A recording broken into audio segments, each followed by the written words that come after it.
Welcome to my review for a movie no one asked for, everybody. Solo, a Star Wars story.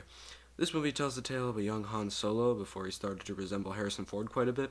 Now, in short, I didn't like this movie, but there were a few things that I thought were cool, so let's cover those first. The meeting of Han and Chewie was handled nicely, and really adds to the camaraderie we see between them in the later movies. It was nice to see things we were told about in the original trilogy as actual scenes, and those scenes were enjoyable to watch overall. Donald Glover, or Childish Gambino as Lando Calrissian, was excellent, and the scenes with him are the best in the movie. Han Solo and him have great chemistry on screen, which resembled their relationship in The Empire Strikes Back, and I like that a lot. No one playing a character we've seen in other movies was so unbearable that I feel like that character as a whole has been ruined now. The special effects and most of the production design was great, which is really surprising and unexpected given the movie's very tight budget. I mean, look at that number. The action scenes are fine and service the movie, even though they're not the most memorable things in the entire world. The characters are placed in moral conundrums throughout the story that are mildly interesting to see unfold, I guess. The movie as a whole isn't really boring per se, and there are some interesting planets and locations that I like seeing. The movie was put together well enough to the extent that I can say it is better than the prequels, but that's not really saying a lot. At best, this movie is inoffensive.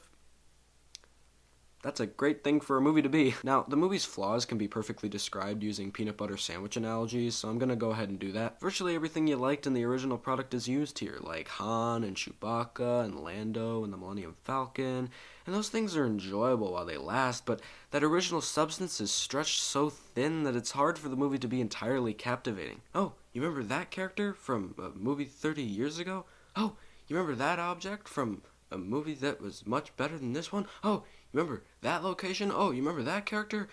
It gets very old after a while. The movie never takes any risks or pushes any boundaries at all, which I think is kind of annoying. Most of the more memorable scenes in this movie aren't really memorable because they were done well in this movie. They simply rely on you watching another movie before this movie in order to understand the memorable scenes in this movie. The new characters can be illustrated with this.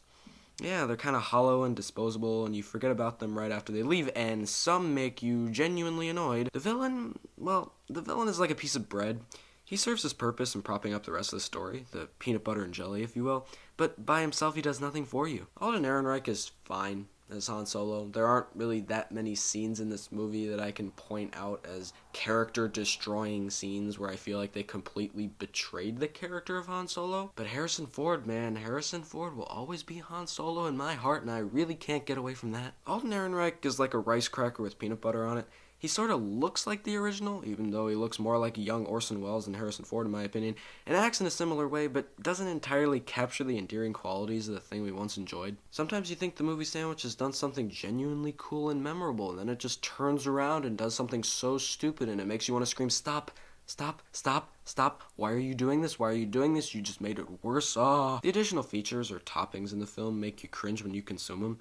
The humor is a good example. It's like a single drop of mustard on a big piece of bread. Like, it's potent, but then it just gets drowned out by so much plainness. In the theater that I watched this movie in, there was one man right behind me that laughed at every single joke in the entire movie.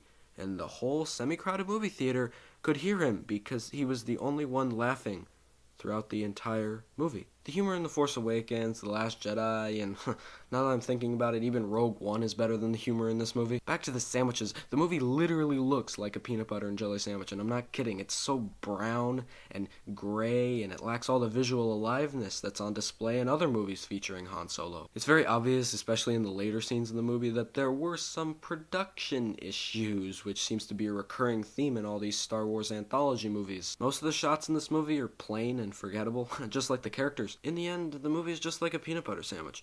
It does just what you expect it to do, and certain parts of it are enjoyable, I guess. It doesn't torture you to consume, but it doesn't surprise you at all either, and that's what all my favorite Star Wars movies do. Solo, a Star Wars story, is a stupid, forgettable movie that no one asked for, and that I probably won't be seeing anytime soon.